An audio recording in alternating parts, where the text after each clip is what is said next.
Bob Iger comes out during an investors conference the other day and says that culture war issues are not healthy for Disney business. Well, Bob, you think? I mean, come on. Movies aren't attracting audiences, except for Guardians of the Galaxy 3. Your ad revenue's down. Your park traffic is down to levels not seen since 10 years ago. Your streaming platform has lost money hand over fist. You're losing subscribers hand over fist. You're in a tit for tat with the state of Florida and Ron DeSantis. And every chance you guys get at Disney, which, by the way, you're out of ideas. You keep rehashing the same things over and over again, but with a new twist or a new spin. You can't help but shove identity politics down our throats. And you wonder why your stock price has dropped more than 50% since its high in 2021. So you think, Bob? You think you should just quiet the noise? I think you should do more than quiet the noise. But let's jump into this, shall we? A new report claims that Walt Disney Company CEO Bob Iger wants to quiet the noise surrounding culture war issues because he does not see them as healthy for the company's business. Well, again, Bob, get some of your people that are creating this content that you're putting out there and tell them to stop pushing their own worldviews, identity politics and whatnot into the content. There's a reason why One Piece is so flippin' successful on Netflix right now, because it's a good story.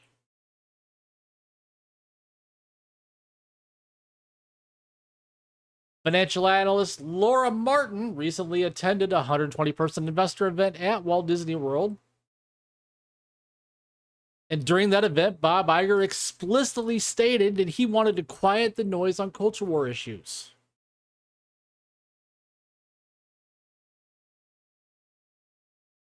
He believes content should be entertaining and not issues focused. Well, then you need to relay that to some of your underlings, Bob. You need to relay that to Kathleen Kennedy, Forces Female. You need to relay that to Kevin Feige over at Marvel.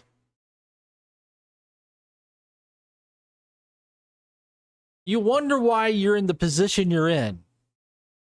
And you've only taken care of half of the equation.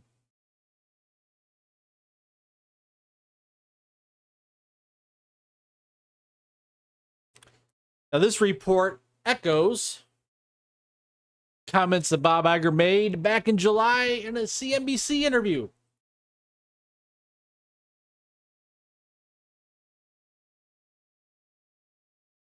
And he was asked about the state of Florida, more specifically Ron DeSantis.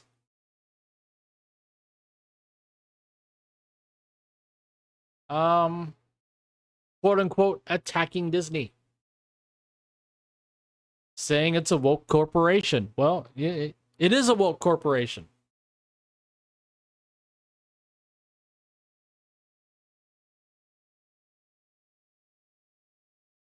And Bob Iger said, we put the company on a pedestal, but they've really embraced the idea of getting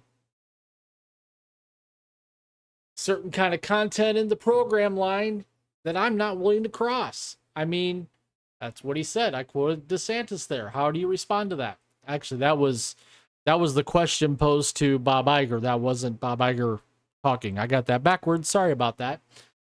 Bob Iger's reply was, well, so far, what we've said publicly is that we are concerned that he has decided to retaliate against the company for a position the company took on a pending legislation in that state.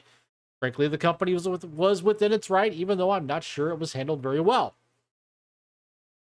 It was within its right to speak up on an issue constitutionally protected right of free speech, and to retaliate against the company in a way that would be harmful to the business was not something we could sit back and tolerate. So we filed a lawsuit to protect our First Amendment rights and their rights there, and to protect our business, frankly. Except they're leaving out the part where... Never mind. I'm not going to get into that in this video.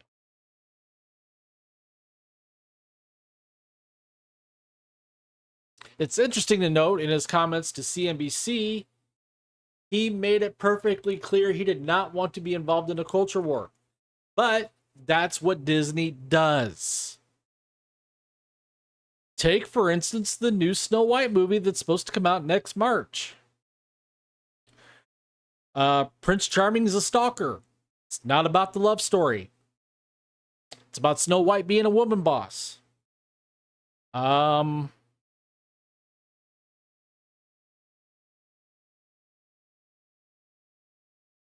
mean, if that's not culture war, I don't know what is.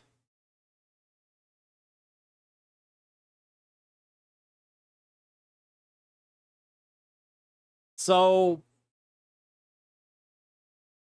has Bob Iger had a change of heart? Has Bob Iger done an about face?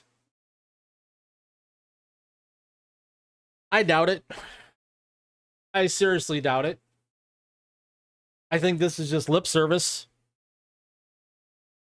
I think this is just lip service to try to, I want to say, stop the bleeding. Just keep in mind, folks, Disney's got a big payday or a big check they got to write to Comcast to buy out the last third stake in Hulu, so they own Hulu entirely. Kind of hard to do when everything around you is crumbling. So to me, this is no more than lip service. He's not gonna tamp it down. They're not gonna be quiet. They're gonna keep doing what they're doing, and they're gonna reap what they sow. So there you have it. That's my take. That's my input. Comment down below. Tell me what you think. While you're at it, please take the time to smash that like button. Subscribe to the channel if you haven't already. Hit that notification bell to get notified when my content becomes live here on YouTube. And as always, thanks for watching, and I will see you later.